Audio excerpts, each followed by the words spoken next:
جیسا آپ جانتے ہیں کہ ایک تو پیٹرول پرائس بھی بڑھ گئی ہے، ڈالر ریٹ بھی کہاں جا رہا ہے، پاکستان میں کہا یہ جا رہا ہے کہ آئی ایم ایف کے پاس جانا ضروری ہے، اور یہ بات عمران خان صاحب کی گورنمنٹ میں بھی کہی گئی تھی، ان کے بھی پرانے کلپ جو ہیں وہ نکال کے لوگ سوشل میڈیا پہ ڈال رہے ہیں۔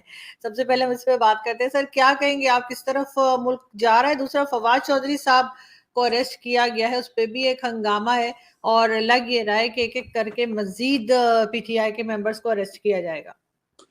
جی، ہنگامے ہی ہنگامے لگ رہے ہیں۔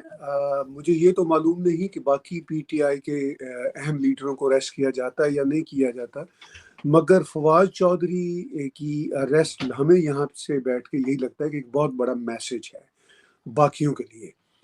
تو دیکھیے، ہنگامے بھی ہیں اور پاکستان کی سیاست میں ڈرامے بھی ہیں، اور یہ جو سارے کے سارے ڈرامے ہیں یہ بہت خطرناک ہیں۔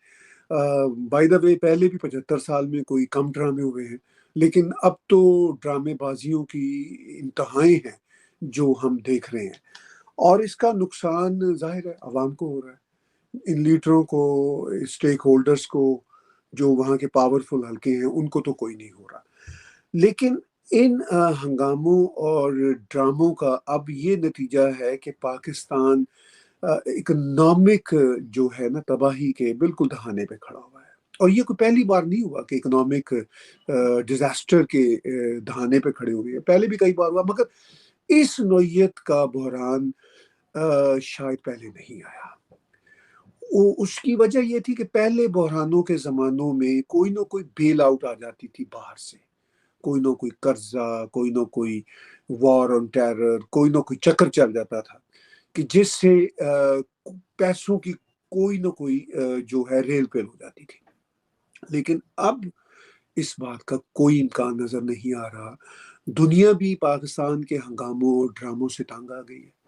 آپ امریکہ اور یورپین یونین کی تو بات چھوڑے، خود پاکستان کے جو دوست ممالک ہیں، چین اور گلف اسٹیٹس، وہ دیکھ لیجئے کہ اس کڑے بحران میں کیوں آگے نہیں آ رہے، کیونکہ وہ سوچتے ہیں کہ ہم ان کے ہر کڑے امتحان میں آگے آتے ہیں، اور یہ پھر ایک اور امتحان اپنے سر پہ لے آتے ہیں، اس لیے کہ جو روٹ کازز ہیں ایشوز کی وہ ختم نہیں کر رہے۔ پاکستان کی اسٹیبلشمنٹ ہو، پاکستان کے یہ پولیٹیشنز ہوں، پولیٹیکل ادارے ہوں، یہ سارے کے سارے روٹ کازز جو ہیں نا وہ ختم نہیں کر رہے۔ تو اس ساری صورتحال میں فواد چودھری کی اریسٹ کا بھی آپ نے ذکر کیا، تو فواد چودھری بھی تو مطلب اسی مائنڈ سیٹ کی ایک بری پیداوار ہے۔ مطلب اب یہ بحث اٹھانا کہ جی ان کے ساتھ اگر غلط ہوا ہے تو یہ کوئی جسٹیفیکیشن نہیں، اگر پہلوں کے ساتھ غلط ہوا ہے، وہ ٹو رانگ والا محاورہ سارے کہتے ہیں۔ تو بھی بات یہ ہے کہ ایک آدمی جو اتنا جھوٹا، یعنی فواد چودھری، اور اپنے انتہائی جھوٹے لیڈر عمران خان کا اس قدر وہ جھوٹا ترجمان، تو یہ کس منہ سے اپنے آپ کو نیلسن منڈیلا کہلاتے ہیں؟ مطلب خود ہی سیلف ڈکلیئرڈ نیلسن منڈیلا۔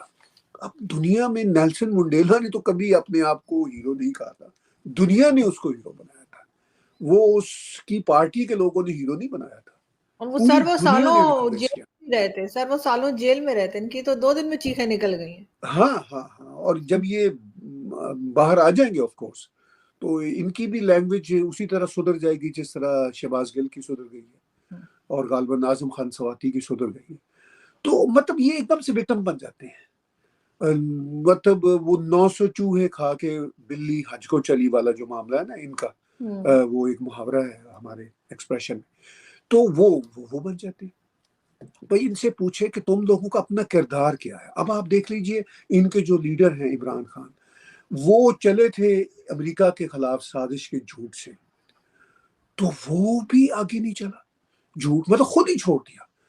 اب آپ کوئی ایک بات ہے اگر عمران خان کے جھوٹ کی تو بیان کیجیے، ان کے ذاتی زندگی کے معاملات، ان کے سیاسی زندگی کے معاملات، ان کی معاشی زندگی کے معاملات، مگر یہ اپنے جھوٹ پہ بھی قائم نہیں رہتے۔ ہمارے انکل کا ظفر اقبال صاحب کا شعر ہے، جھوٹ بولا ہے تو قائم بھی رہو اس پر ظفر، آدمی کو صاحب کردار ہونا چاہیے۔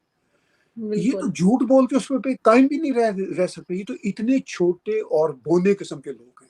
تو ان کی مگر ٹانگ بھی ٹھیک بدقسمتی نہیں سے ہو رہی، جس میں جی کہا جا رہا ہے کہ گولیاں تک نہیں لگی ہیں، کچھ ٹکڑے لگے ہیں، اب تو مان گئے.